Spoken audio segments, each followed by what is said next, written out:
way of using the sword of understanding to cut through the bonds of suffering, thus freeing ourself and other species. We invoke your name, Samantabhadra. We aspire to practice your vow to act with the eyes and heart of compassion, to bring joy to one person in the morning, and to ease the pain of one person in the afternoon. We know that the happiness of others is our own happiness, and we aspire to practice joy on the path of service. We know that every word, every look, every action, and every smile can bring happiness to others. We know that if we practice wholeheartedly, we ourselves may become an inexhaustible source of peace and joy for our loved ones and for all species. We invoke your name, Kshitigarbha. We aspire to learn your way of being present where there is darkness, suffering, oppression, and despair, so we can bring light, hope, relief, and liberation to those places. We are determined not to forget about or abandon those in desperate situations. We will do our best to establish contact with those who cannot find a way out of their suffering, those whose cries for help, justice, equality, and human rights are not being heard. We know that hell can be found in many places on earth. We will do our best not to contribute to creating more hells on earth, and we will help transform the hells that already exist. We will practice in order to realize the qualities of perseverance and stability, so that, like the earth, we can always be supportive and faithful to those in need. We invoke your name, Sada Paributta. We aspire to learn your way of looking deeply with the eyes of non-discrimination in order to see the true qualities of others. Whenever you meet anyone, you bow respectfully and say in appreciation, "I respect you deeply. You are a future Buddha." We vow to look deeply into ourselves to recognize the positive qualities that are there, to accept and to love ourselves. We vow only to water positive seeds in ourselves and in those around us. By doing so, our thoughts, words, and deeds will give rise to self-confidence and acceptance of ourselves, our children, grandchildren, and all those we know. We vow to look deeply with the eyes of non-discrimination to see that the joy and success of the other person is also our joy and success. We vow to behave and to speak with humility and respect. We vow to practice loving speech to help people who underestimate themselves see that they are wonders of the universe. We know that only when we are able to transcend the barriers of a separate self shall we be able to transform the superiority, inferiority, and equality complexes and realize true happiness and freedom.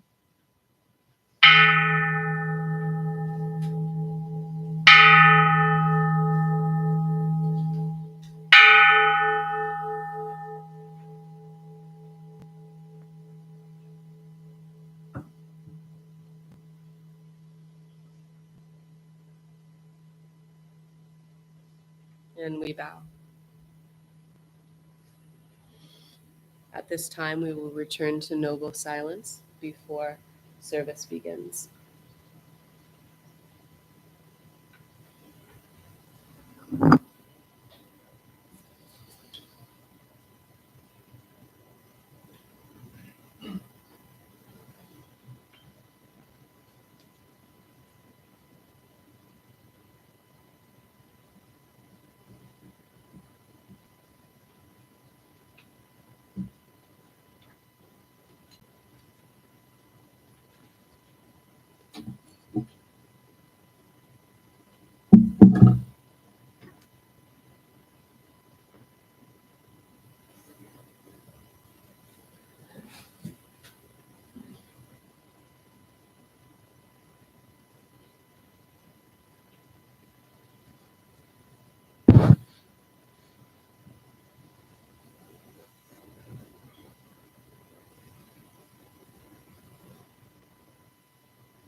I'd like to invite our incense lighters to come forward, please.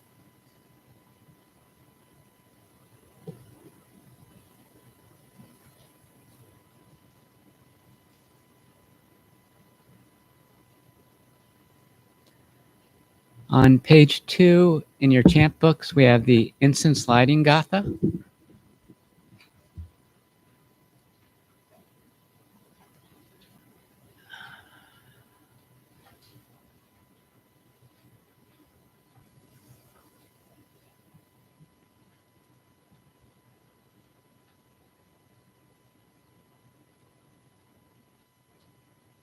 In gratitude, we offer this incense throughout space and time to all Buddhas and Bodhisattvas. May it be fragrant as earth herself, reflecting careful efforts, wholehearted awareness, and the fruit of understanding slowly ripening. May we and all beings be companions of Buddhas and Bodhisattvas. May we awaken from forgetfulness and realize our true home.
Good morning.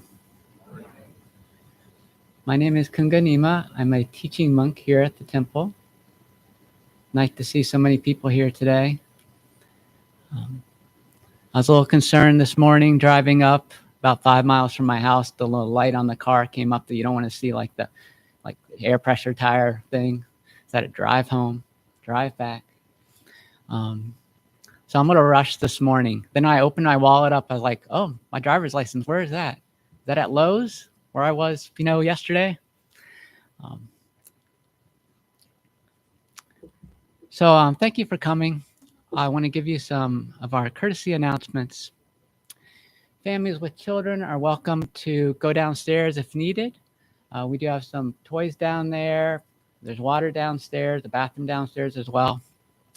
If you need to use a bathroom up here, there's one behind the curtain there. If you do need to get up and stretch or use the bathroom, please walk around the back.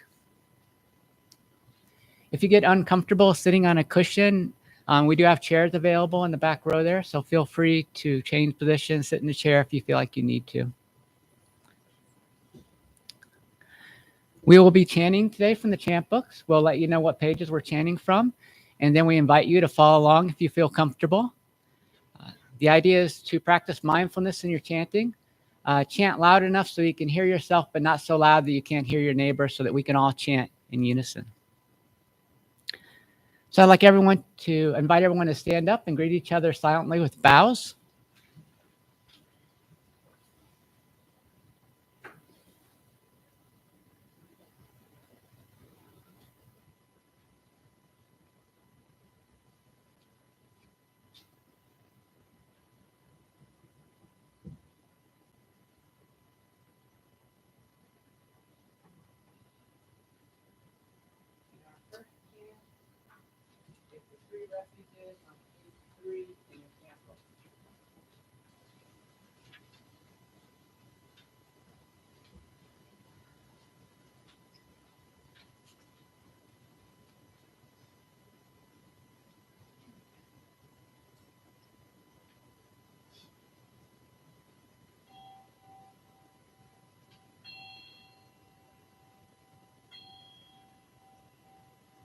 I go for refuge to Buddha, my deeply awakened mind, living source of understanding and compassion, which must be cultivated to be known fully. I go for refuge to Dharma, the path of mindful living, leading to healing, joy, and enlightenment, the way of peace, which must be cultivated to be known fully. I go for refuge to the Sangha, the loving and supportive community of practice, realizing harmony, awareness, and liberation, which must be cultivated to be known fully. I am aware that the three jewels are within my heart. I vow to realize them. I vow to practice mindful breathing and smiling, looking deeply into things. I vow to understand living beings and their suffering. I vow to cultivate loving kindness and compassion, and to practice joy and equanimity. I vow to offer joy to one person in the morning, and to help relieve the grief of one person in the afternoon. I vow to live simply and sanely, content with few possessions, and to keep my body healthy. I vow to let go of all worry and anxiety in order to be light and free. I am aware that I owe so much to my parents, teachers, friends, and all beings. I vow to worthy their trust, to practice wholeheartedly, so that understanding and compassion will flower, and that I can help living beings be free from their suffering. May the Buddha, the Dharma, and the Sangha support my efforts. May the Buddha, the Dharma, and the Sangha support my efforts. May the Buddha, the Dharma, and the Sangha support my efforts.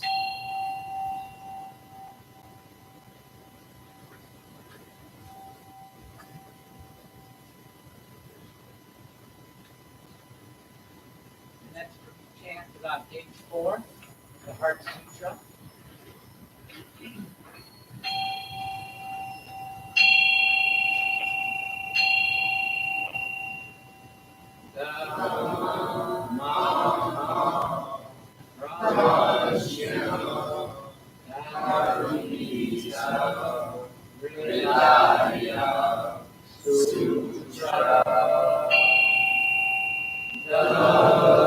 Bodhisattva of fragrant compassion from the deep practice of prajna. Paramita, perceive the emptiness of all five skandhas and deliver all beings from their suffering.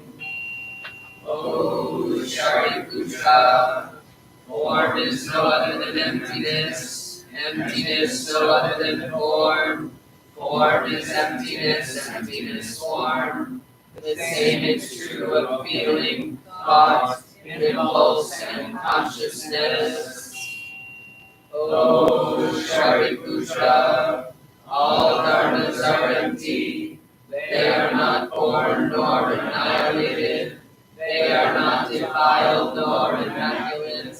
They do not increase nor decrease. So in emptiness, no form, no feeling, no thought, no impulse, no consciousness. No eye, ear, nose, sound, body, mind. No form, sound, smell, taste, touch, or objects of mind. No realm of sight.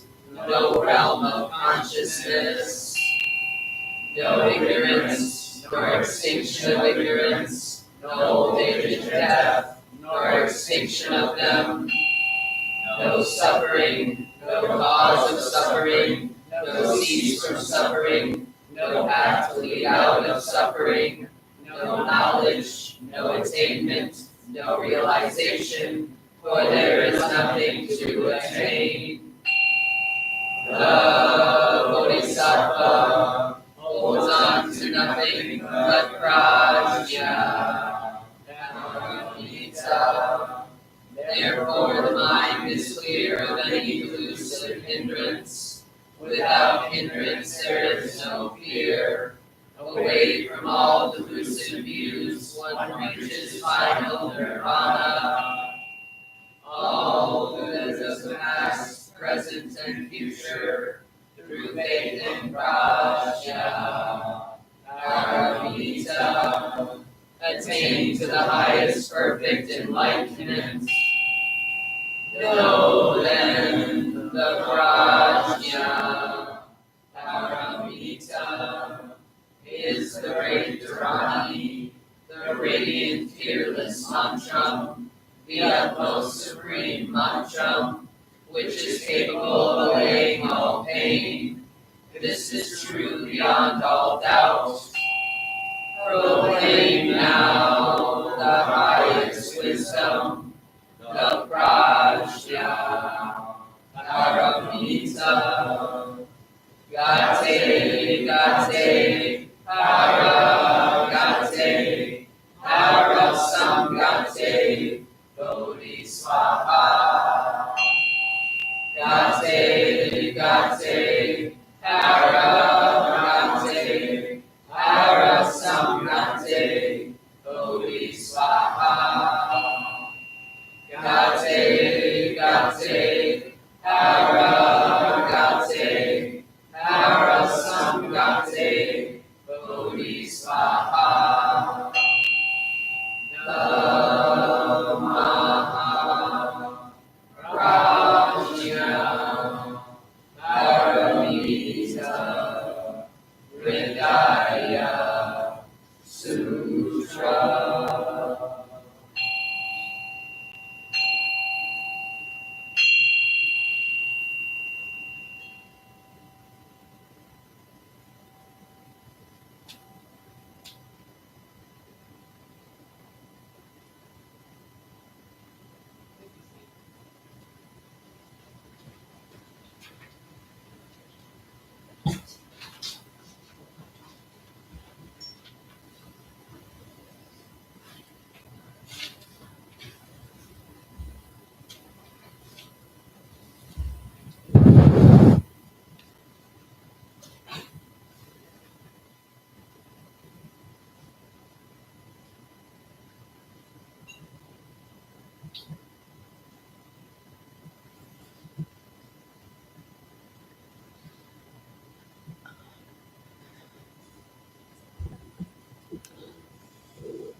Good morning again. So the title of my talk today is How to Use the Six Paramitas to Save All Beings, Part 1. Up until last night, I thought it was just going to be one talk, but then when I went through it again, I realized that I really needed to spread it out. So today we'll just be talking about the first 3 paramitas. You should have a handout that has the 6 paramitas listed on it. And I thought it would be a good way to start if we just chanted the paramitas together. Some of you may not be familiar with them. So if you'll join me, the 6 paramitas. Dana paramita, may I be generous and helpful. Sila paramita, may I be pure and virtuous. Kashanti paramita, may I be patient. May I be able to bear and forbear the wrongs of others. Virya paramita, may I be strenuous, energetic, and persevering. Dhyana paramita, may I practice meditation and attain concentration and oneness to serve all beings. Prajna paramita, may I gain wisdom and be able to give the benefit of my wisdom to others. So the paramitas are introduced during our Bodhisattva classes.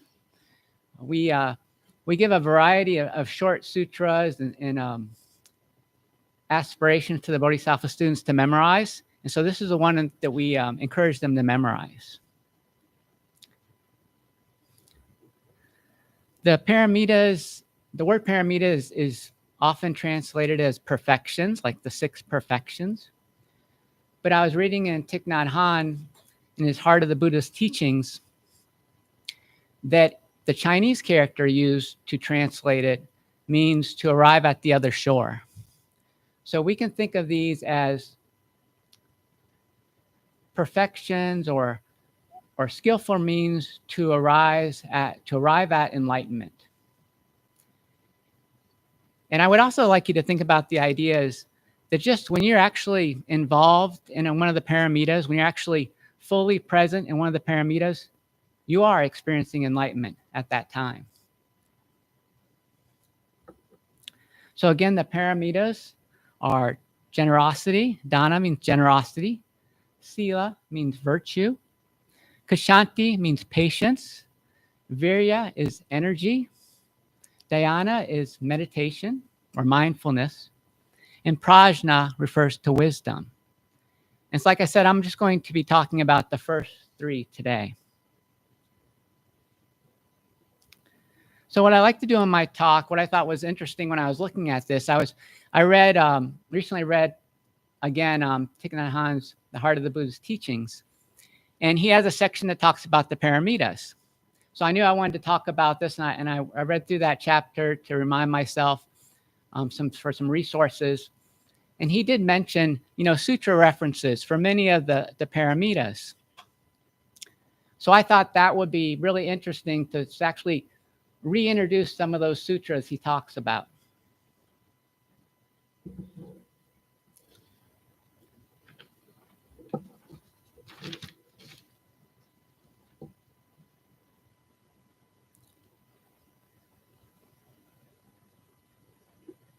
So starting with the first paramita, dana, to be generous.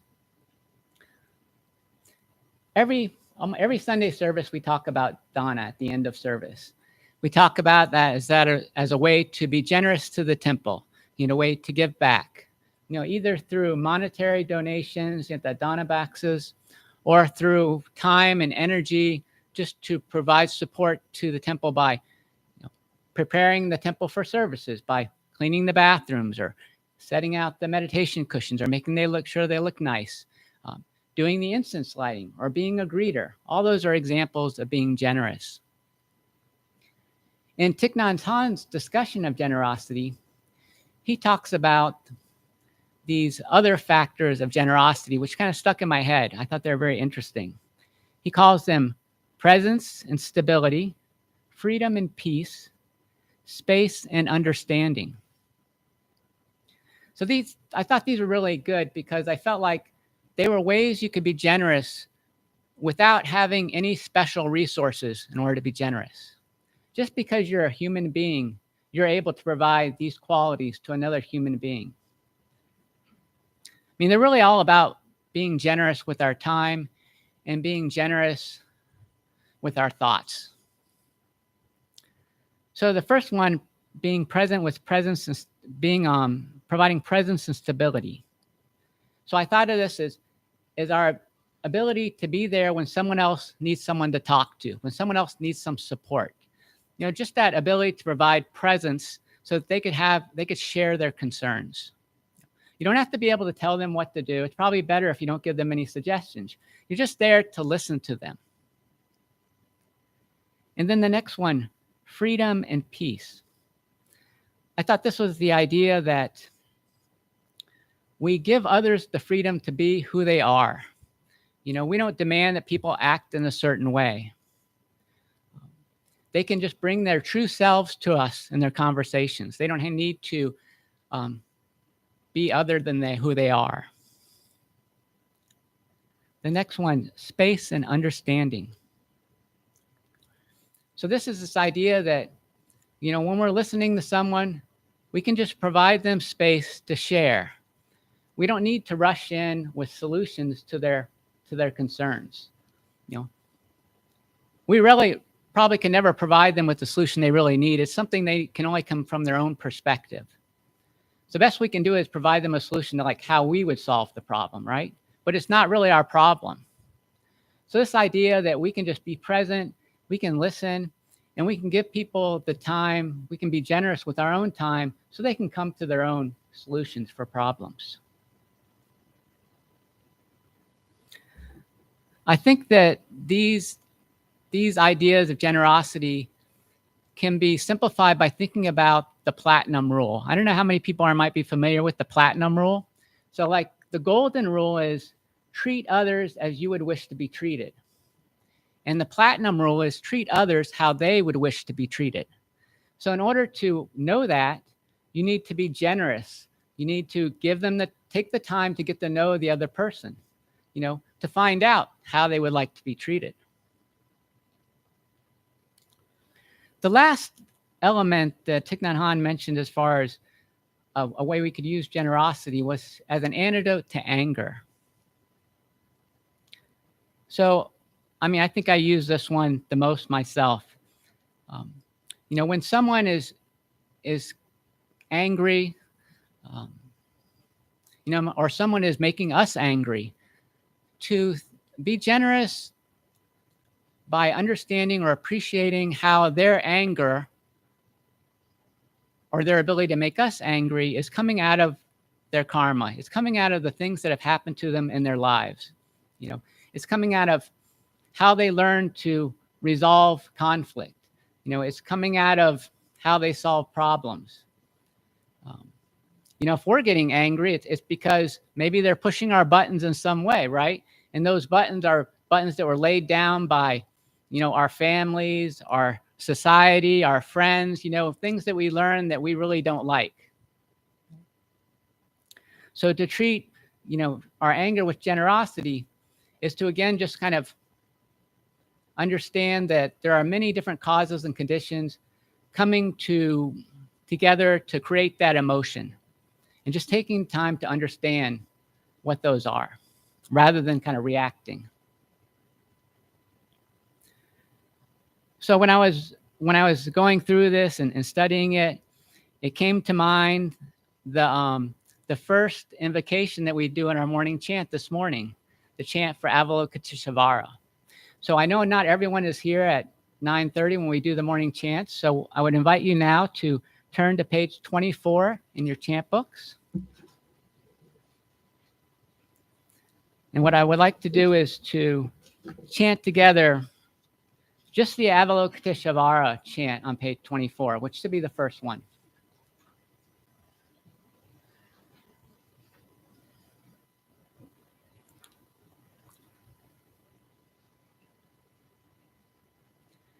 We invoke your name, Avalokiteshvara. We aspire to learn your way of listening in order to help relieve the suffering in the world. You know how to listen in order to understand. We invoke your name in order to practice listening with all our attention and open-heartedness. We will sit and listen without prejudice. We will sit and listen without judging or reacting. We will sit and listen in order to understand. We will sit and listen so attentively that we will be able to hear what the other person is saying, as well as what is being left unsaid. We know that just by listening deeply, we already alleviate a great deal of pain and suffering in the other person.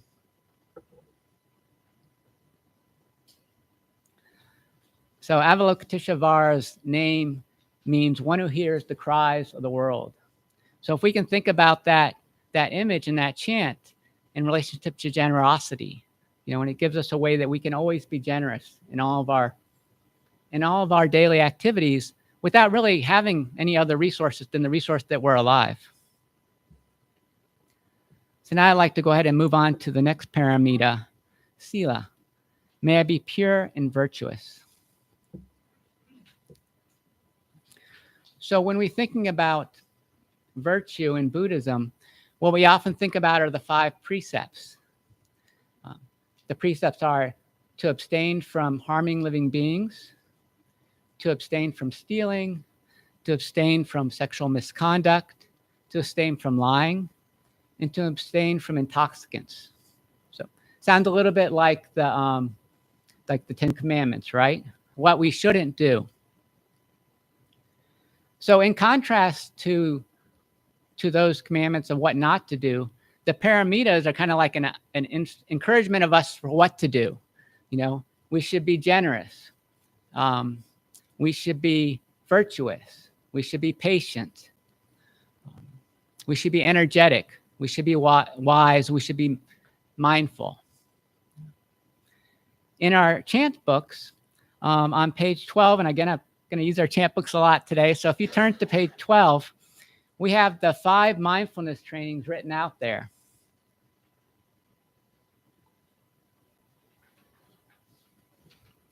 And you notice the 5 mindfulness trainings are much, much larger, much more encompassing than the 5 precepts, which I just, spoke about. And the idea here is that in Thich Nhat Hanh's contemplation of these precepts, it's not just what you shouldn't do, but it's what you should do. So it's like not just what I don't, not just not to lie, but how to tell the truth, how to listen. Not just not to steal, but how to be generous. Not just to not harm other beings, but how to actually promote life for other beings. Not just about not engaging in sexual misconduct, but how to act responsible with your sexual relationships. And not just to misuse intoxicants or to abstain from misusing intoxicants, but also to consider what you consume throughout your life and how you can consume things that help your spiritual practice, and how you can avoid things that are maybe a distraction from your spiritual practice.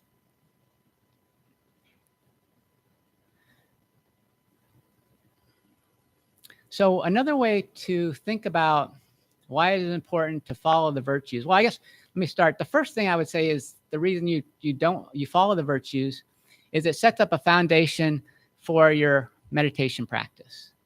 The Buddha recommended the precepts to his monks so that they would have fewer distractions when they're trying to develop their meditation. If you're not spending a lot of time regretting the mistakes that you have done, you have more time to focus on where you'd like to be. You're not sort of living in the past like that. So to abstain from these negative things and to endeavor in these more positive things is a way to help clear our minds, prepare us for meditation. Another way to think about this is in relationship to karma. So the Buddhist idea about karma is that when you create or commit unwholesome activities, then unwholesome things will happen in the future, and that you'll experience those things if you're the one creating those activities. So if you do negative things will happen. If you do positive things will happen. So if we think about the precepts, If we abstain from doing things that would cause harm to others, then we're not creating any more negative karma for us, for ourselves going forward. Well, that's good. But that's just the first step. You know, our Bodhisattva vow is to save all beings. So we've decided not to harm them, to stop harming them, but now we need to think about how to start relieving their suffering. So that's where the next step is. That's where we're endeavoring to do the Paramitas, or to think about the precepts and their positive context comes into play. So we're not only not doing things that are going to cause harm, we're going to do things that are going to reduce suffering as well. And that positive karma is going to come back to us, and it's going to also be positive for everyone else. Because the most positive thing we can do, it really is to help other people, right? So as long as we're spending our focus, our time on helping others, helping to reduce their sufferings, then those things are also going to help us in our life as well.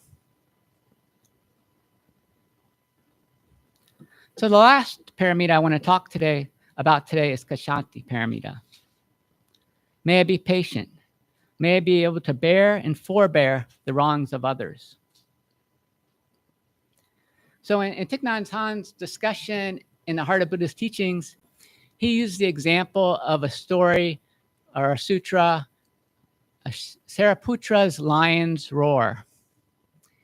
And I like that he used that example because that was one of the earliest sutras that I memorized, because I thought it was really it really spoke to me. And the idea from the story is that one of the monks in the Sangha comes to the Buddha and says, Sariputra, who is like the Buddha's, one of his main advisors, ran into me, knocked me to the ground, and walked away without apologizing or helping me. You know, very rude behavior, not appropriate for a member of the Sangha.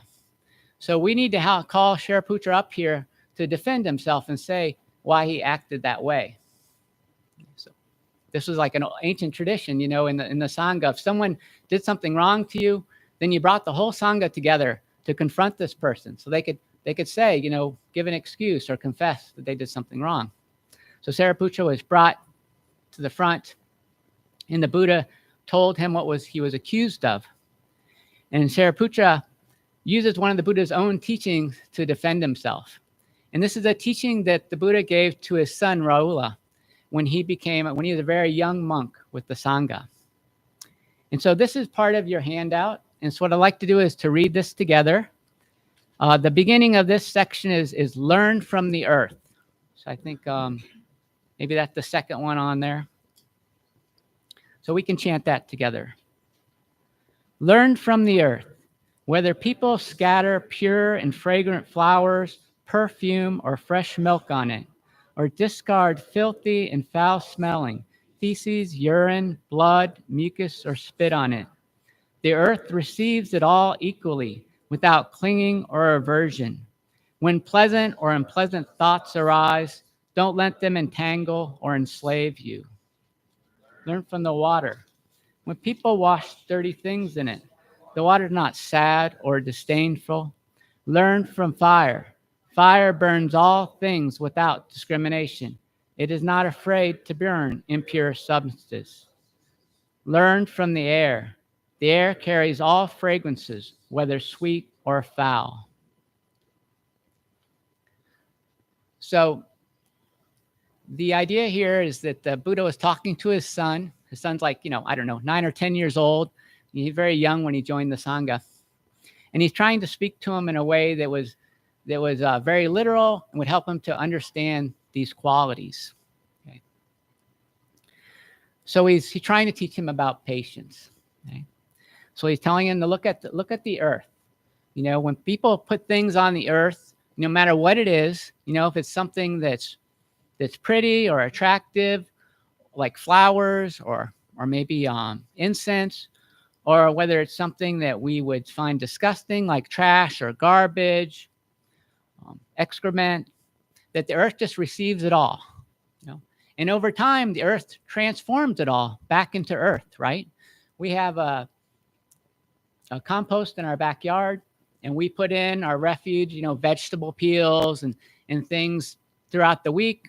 I dump it in the back once a week with all the leaves and everything else that's been collected from the yard. And at the end of every season, we have compost dirt in the bottom that we can put in the flower beds, right? And those all turn into flowers. So the earth is like transforming whatever's placed on there, no matter what it is. And we as human beings, we can kind of think about that too. We can think about no matter what experiences we encounter, we can just receive that experience. We don't have to push it away right away. We don't have to grasp onto it. Like we can't lose this experience. We don't have to ignore it, but we can just receive it. And then over time, maybe through that receiving, we'll figure out something to do with it. If it's a negative experience, maybe that will inspire us to do something to change whatever that negative experience was. If it was a positive experience, maybe it'll help us to appreciate that, but also to realize that may not last forever. Take that on, like to say, if it's a experience that we normally ignore and we pay attention to it, then we're creating the possibility that can be a joyful experience later. That's the whole idea with, I think, a lot of the mindfulness is, paying attention to this present moment, realizing how much joy is already available there. With the part about washing dirty things in the water, that made me go back to that idea of listening. I talked about listening with the first paramita, and I thought about, as a social worker, sometimes I have to listen to some people's experiences are pretty terrible experiences, especially with veterans. Sometimes veterans at end of life will want to share some of the things that they've witnessed during war, which they feel bad about, that they regret. And it's my job just to hear them out and to provide them that opportunity to share without being judged. I don't have to solve their problem or anything like that. I just being there to listen to them is helpful to them. The next section there, he talks about fire burning everything. Everything that comes into the fire becomes fuel for the fire. So we can think about that with all of our experiences. Shanadeva and the Way of the Bodhisattva, he talks about that, how every experience can become fuel for your practice. If you're experiencing a lot of hate, that can be a place to generate love. The Buddha, when he talks about negative emotions, he always has the antidote. It's kind of like the opposite emotion. So if you're trying to overcome hate, you try and cultivate feelings of love and compassion. If you're trying to overcome greed, you try and cultivate generosity. If you're trying to cultivate wisdom, then you try and look at where there is ignorance and try and build wisdom from that. And then that last section there had to do with the air. Everything can flow in the air. Smell, sweet, or fragrant or non-fragrant can still flow in the air. And so we, as practitioners, I was thinking about, how leaves kind of flow in the wind and they go wherever they want. And I was thinking we don't really need to be like that with our emotions. We can kind of receive our emotions and just receive them without actually being drawn to be like if we're feeling like really positive emotions, we don't have to become manic with our happiness. If we're receiving negative emotions, we don't have to become completely depressed and borne down by them. We can just let those emotions maybe flow through us, without pushing us around so much. When I was Upai and I were talking about this in his journal, he talked about patience not being impatient, like sort of like it was an absence. Like, if you're patient, you're not impatient. But I thought that for myself, patience is more positive and active. Patience is really about receiving what's going on, receiving it without judging it, regardless of whether it's a positive or negative, regardless of whether or not, it's boring, everything that comes to us through our senses, we just kind of receive it. And then, without jumping on it with all of our feelings about how it should be or how it should be different or how we don't like this or, judging ourselves or judging others, we can kind of put all that aside and just receive what's happening. So that's where I want to end today. I'll pick up with my next talk next month with the next 3 paramitas. I'd like to invite everyone to get into a comfortable sitting meditation posture. And if you're sitting on the floor, maybe you want to stretch a little bit before you get yourself sitting again.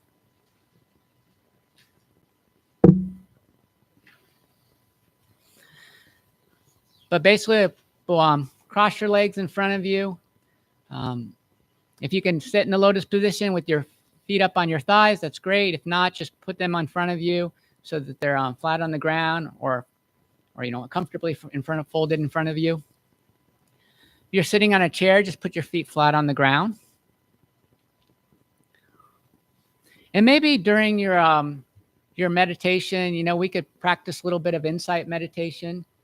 Start out with just sort of calm abiding, shamatha.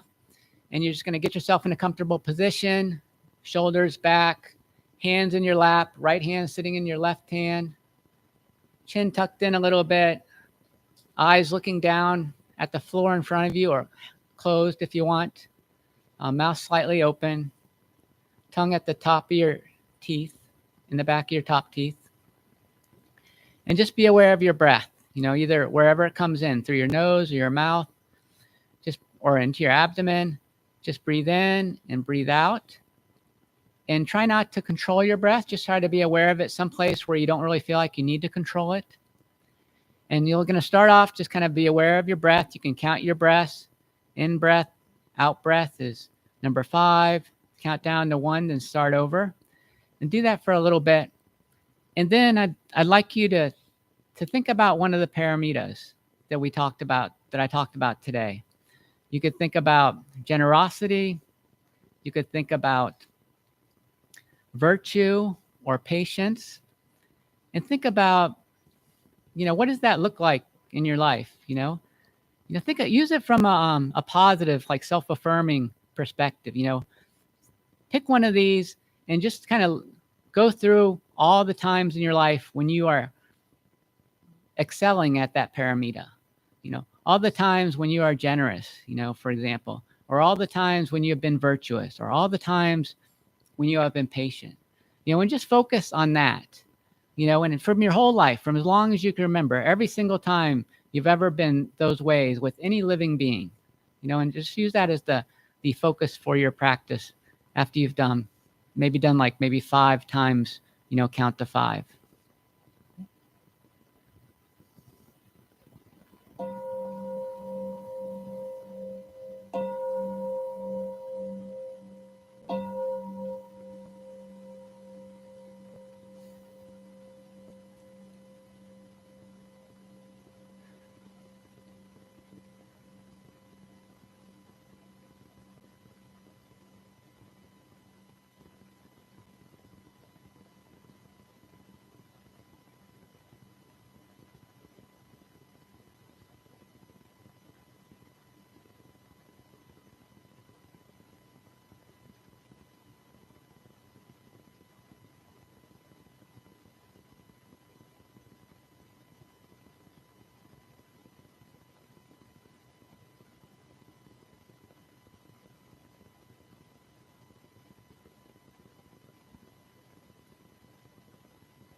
Hope that was a positive experience.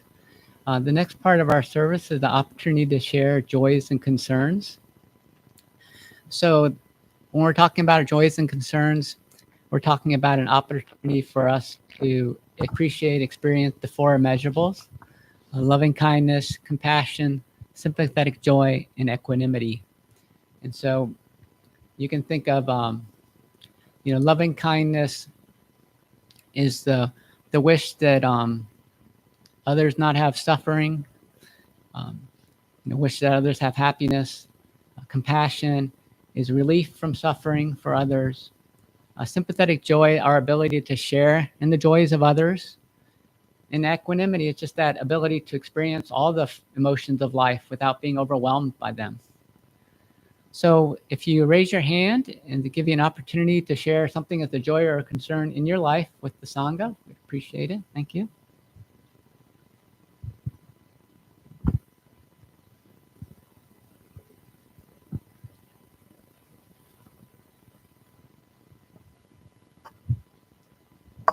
Good morning, Sangha. I'm Nandabhula Bhava.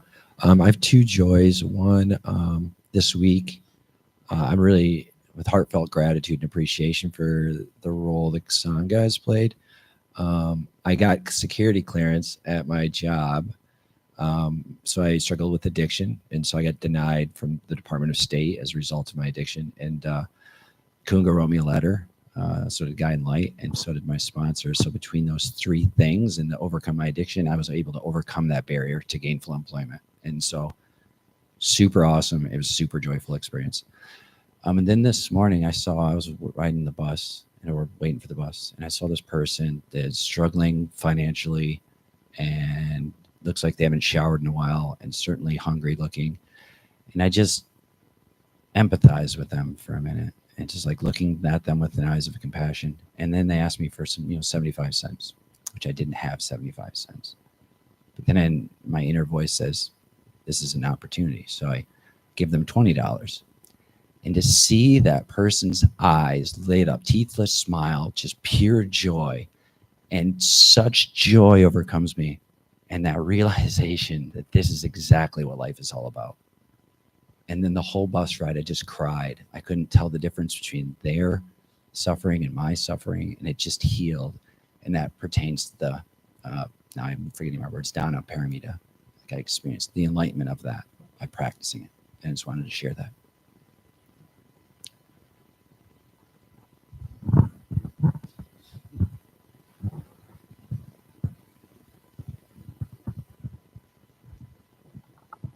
The birds finally out at our house from quite a while ago, and we're hearing a lot Can you hold more. the mic close to your mouth? A lot more of the birds are coming out, and we're hearing a lot of different ones like the blue jays, and I think it was a red-winged blackbirds, which we haven't heard for quite a while.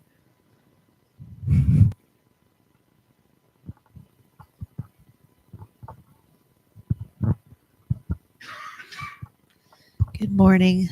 I have a joy and a concern. So for the concern, my sweetie's been volunteering quite a bit, and he's applied for a job twice with the organization he's volunteering with, and they've turned him down a second time without explanation.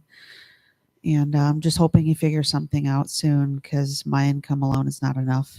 And my joy is that I recently had some lab work done and found out that my thyroid isn't quite functioning as it should, and I'm on medication now.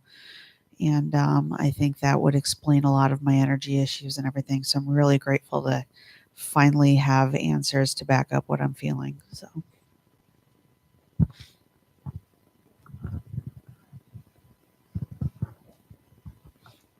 Good morning, everyone. The nice thing about red-winged blackbirds is you'll hear them before they get you.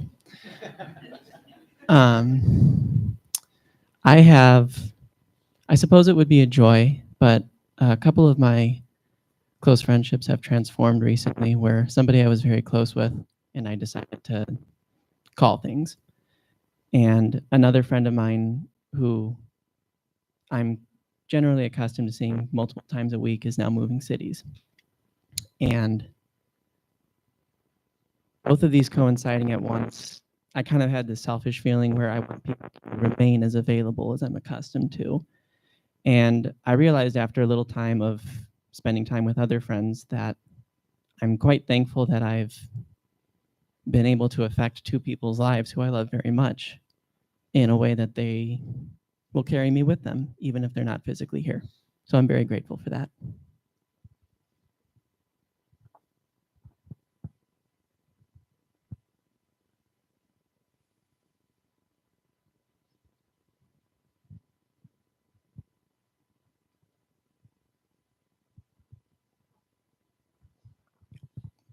Hi, my name is Devon. I have something really mind blowing to share. I am realizing that when we create meanings, we create a lock for our consciousness, and the key to liberation and freedom is to understand that life is meaningless.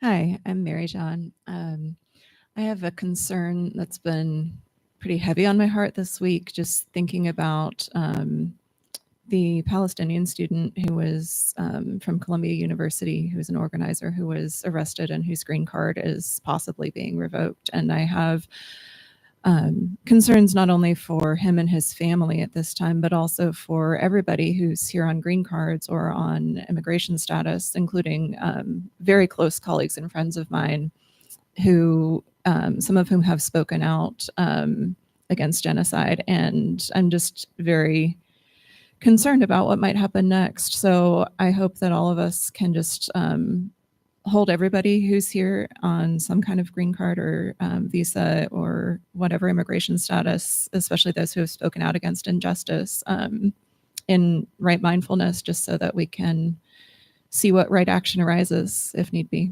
Thank you.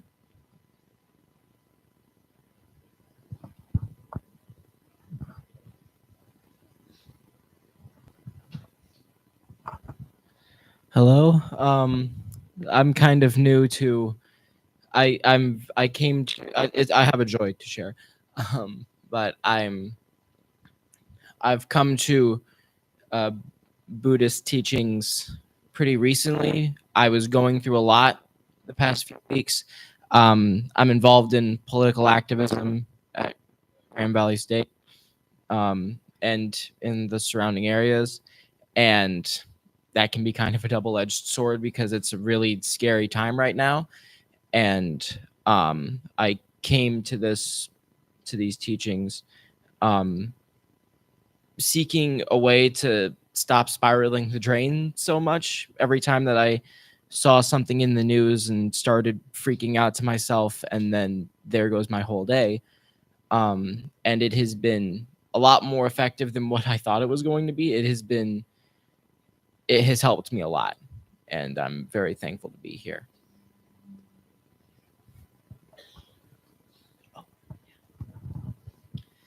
Good morning, everyone. My name is GOT. I would like to express concern for the love of my life, my husband, who is recently he came to me and he expressed that he felt utterly lost in life and having struggled with depression and gender dysphoria and the struggle of living in this world myself. I know that feeling of sort of sleepwalking through everything and feeling alone, and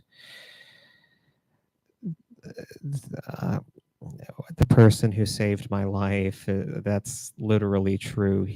I wouldn't be sitting here right now if he hadn't given of himself to me. So I am just hoping that for him and for all of the people who are feeling weighed down and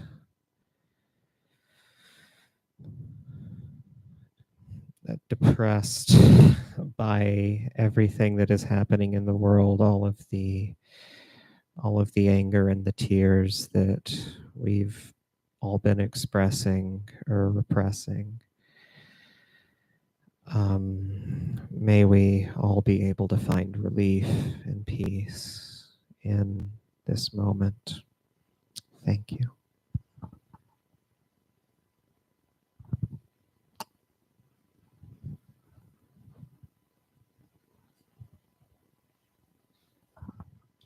Hi, I'm Alex, and this is really random, but I wanted to thank literature for bringing me to this temple over the course of like 15 years. And this is my first Sangha ever in person. I've done virtual Sanghas, but it all started with Herman Hesse's book Siddhartha, and then leading into the next year of college that I went to, I studied Eve Sedgwick's books on Buddhism. And it's just cool to me that everything kind of like flowed into this moment. So yeah, thank you.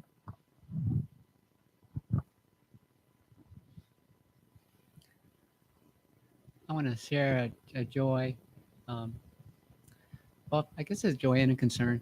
So my daughter is just got her PhD, so she's and she's at in Philadelphia, University of Penn.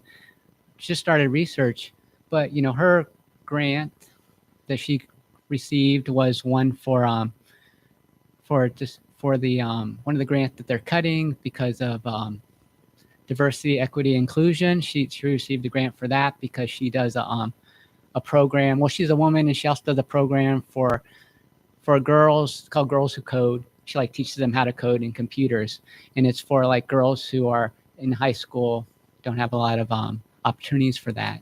So her grant was that kind of at risk, and her fiance's grant that was running his effort was also at risk because both of them kind of do basic science, which is the science that that come into the news that maybe they don't want to support basic science because it doesn't have immediate benefits. They set up basic science to learn things about how cells work and how different metabolisms work, and then basically later on the hope is that information will be used to develop maybe some kind of a cure for cancer or something like that.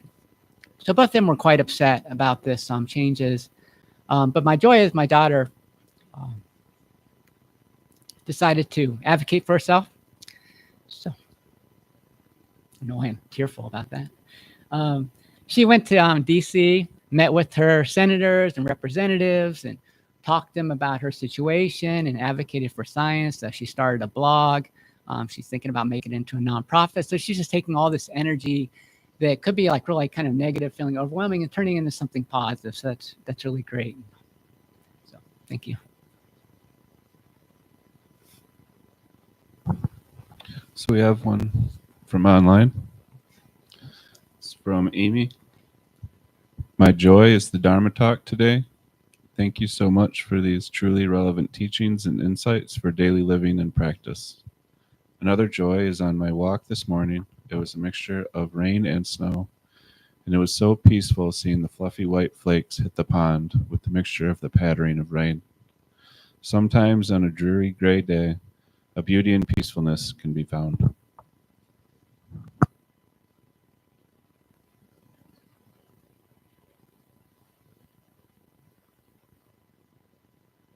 All right, so take a moment to hold those joys in our heart.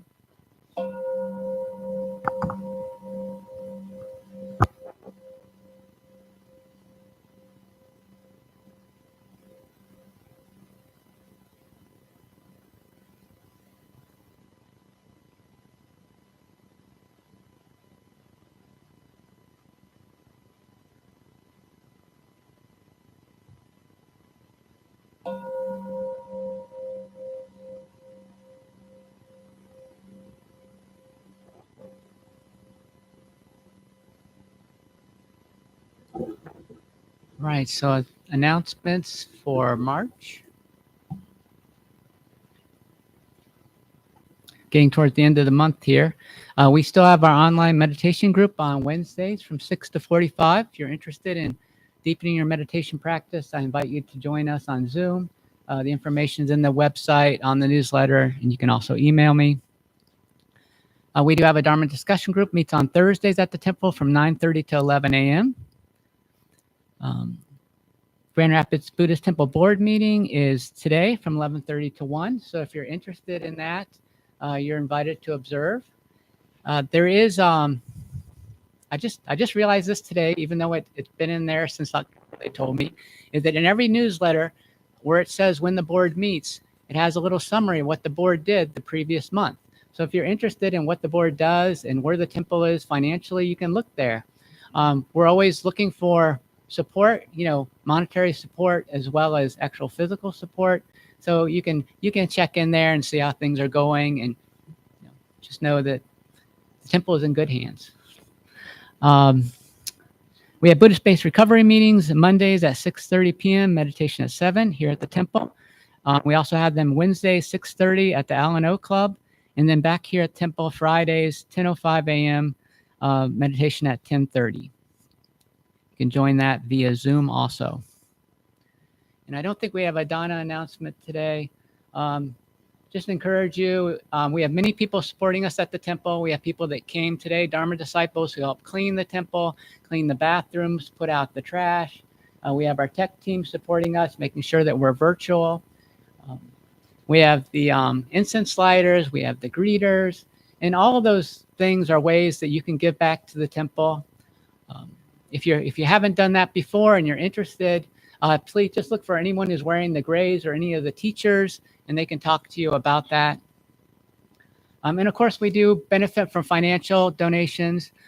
Currently, no one at the temple is paid for any of the services they provide. Everyone is just volunteering their time and expertise. All the teachers are just volunteering their time to be here. So we appreciate if you can volunteer your funds to help us pay the bills, keep the lights on, pay the rent, all those things. Thanks so much.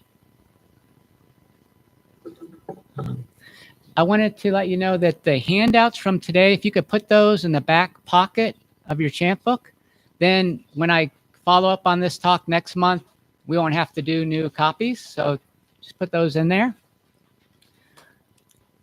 And after we do the closing chants, just look at your space. Make sure it all looks nice and tidy. Try and line your cushion up with the cushions next to it. Try and put the smaller cushion in the center, the larger one, so that we leave the temple in a nice, orderly way like we saw it. We do have a very short tea time today because at 11:30 we have some meetings going on, but please join us for tea if you would like. Thank you. So please stand and we'll do our closing chants.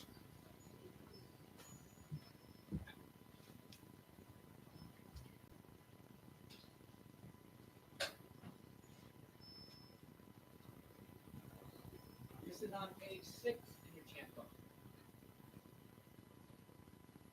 For all skillful actions ever committed by deeds and soul, on account of my ignorance, greed, anger, and ignorance, born of my body, mouth, and thoughts, now I atone for them all.